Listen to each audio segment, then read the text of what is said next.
আরেকজনকে দিয়েছে অর্থনীতিতে নোবেল, সে বাংলাদেশে সুদ চালু করছিল। কি চালু করছিল? বাংলাদেশের গভর্নমেন্ট আবার এটা বুঝে ফেলছে, বুঝে ওকে আর স্পেস দেয় নাই, আলহামদুলিল্লাহ। এখন ও গিয়ে আমেরিকার যারা প্রভুর আছে তার পা ধরা শুরু করছে, আমাকে একটা স্পেস দাও। সে কয়েকদিন পর পলিটিক্যাল পার্টিও গঠন করবে, দেখে নিয়ে।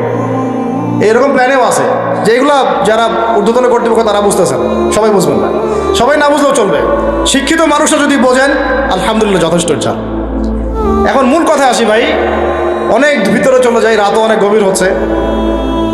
আর আমাদের একটা বড় হায়াত খেয়ে ফেলতেছে ঢাকার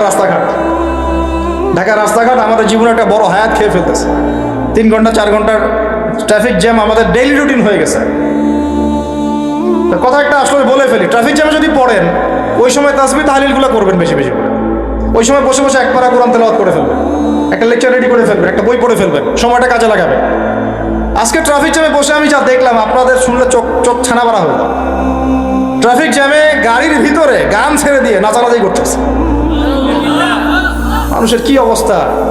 আমি বলি না, এমনি বলি না যে Dhaka the city of Akhiruzzaman.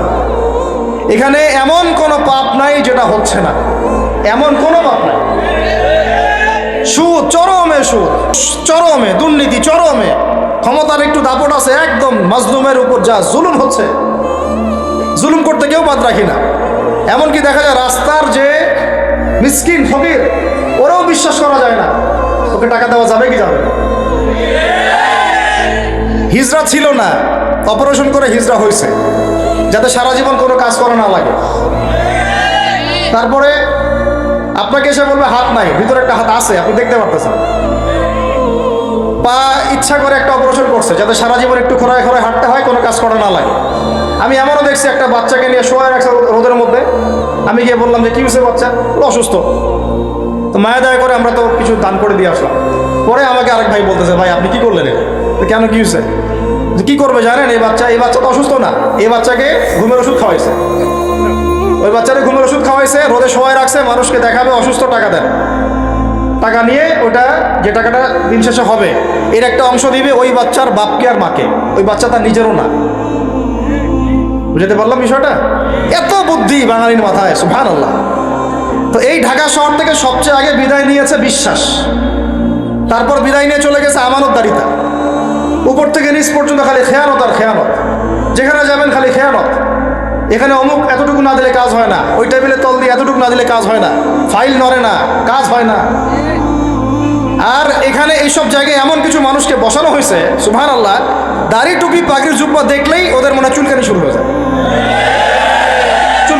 যায়, আমাদের মতো মানুষদেরকেও দেখা যায়, আমাদের মতো মানুষদের স্ত্রীরা যখন যায় কোনো কাজে, জরুরি কোনো কাজ, এনআইডি কার্ড করতে হবে ইত্যাদি ইত্যাদি, মানে পারলে বোরখাটা খুলে দেখবে কি আছে ভিতরে। এত ছোট লোক, তো সুযোগ পাইলে হাতছাড়া করতে চায় না। পরে আমরা যখন গিয়ে চার্জ করি তখন বলে হুজুর ভুল হয়ে গেছে, মাফ করে দেন। মানে মগের মূল্য পাইছে অনেকে, তবে এইসব মগের মূল্য বেশি দিন টিকবে না ইনশাআল্লাহ। বেশি না, অপেক্ষা করতে থাকেন। সময় যেভাবে সামনে যাচ্ছে, আল মাহদি আসার সময় হয়ে গেছে ইনশাআল্লাহ। বেশি দিন নাই, কতদিন আল্লাহ ভালো জানেন, আমরা বলতে পারবো না। কিন্তু পরিস্থিতি যা বুঝতেছি, 100 বছর হয়ে গেছে খেলাফত হারানো। কত বছর? আর প্রত্যেক 100 বছর পর পর বিশ্বে বড় কিছু হয়। এটা একটা আল্লাহ রাব্বুল আলামিনের দেয়া একটা সুন্নাহ। 100 বছর পর পর বড় কিছু হয়, খেয়াল করে দেখবেন, আপনার ইতিহাস পড়ে দেখবেন। যাই হোক ভাই, অনেক ডিপে না যাই।